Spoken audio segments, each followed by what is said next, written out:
दिल को ऊंचू जाने वाली एक मां के ममता की कहानी। मां का दिल और ममता की कहानी। एक दिन की बात है। सुबह रमेश की पत्नी को ऑफिस जाना था, सो वह सब कुछ जल्दी से तैयार रमेश का खाना पैक करके ऑफिस चली गई। फिर इसके बाद रमेश भी जल्दी जल्दी तैयार होकर ऑफिस निकल गया था।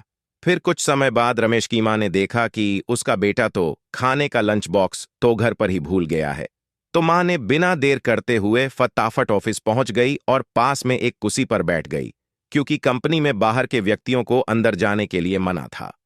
सो फिर बेटे को दिक्कत ना हो इसलिए फोन न करके मैसेज किया, लेकिन रमेश अपने काम में बिजी था, सो मां के मैसेज पर ज्यादा ध्यान ना दिया। लेकिन अब उसकी मां बाहर कब से उसका इंतजार कर रही थी।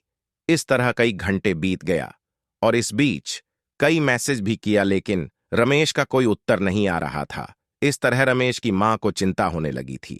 लेकिन रमेश अपनी मां के कई मैसेज आने के बाद वह अंदर ही अंदर खूब गुस्सा होने लगा था। आज तो उसने तय कर लिया था कि आज घर जाकर मां को खूब अच्छे तरह से समझा देगा कि यह उसका गांव नहीं है, जो कुछ भी मनमानी करती रहेगी। और इस तरह शाम हो गया। अब रमेश घर जाने के लिए कंपनी के बाहर निकला तो देखा तो उसकी मां तो यही खड़ी है, जिसे देखकर उसका गुस्सा अब सातव आसमान पर था।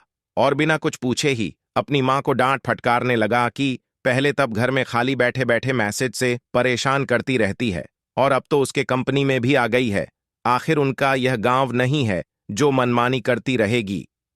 यह सुनकर रमेश की मां ने खाने का टिफिन रमेश की ओर आगे बढ़ा दिया, जिसे देखकर रमेश को अब समझते हुए देर न लगी कि वह अपना खाना भूल गया था, जिसे मां ने उसे देने के लिए यहां आई थी।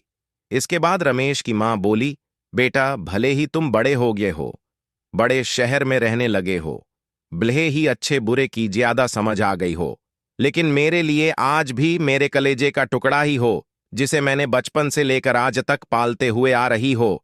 रमेश को अब आंखें खुल चुकी थीं कि आखिर उसकी मां उसकी परवाह करते हुए खाना लेकर आई थी, जिसे वह बिना सोचे समझे अपनी मां को ही डांटे जा रहा था।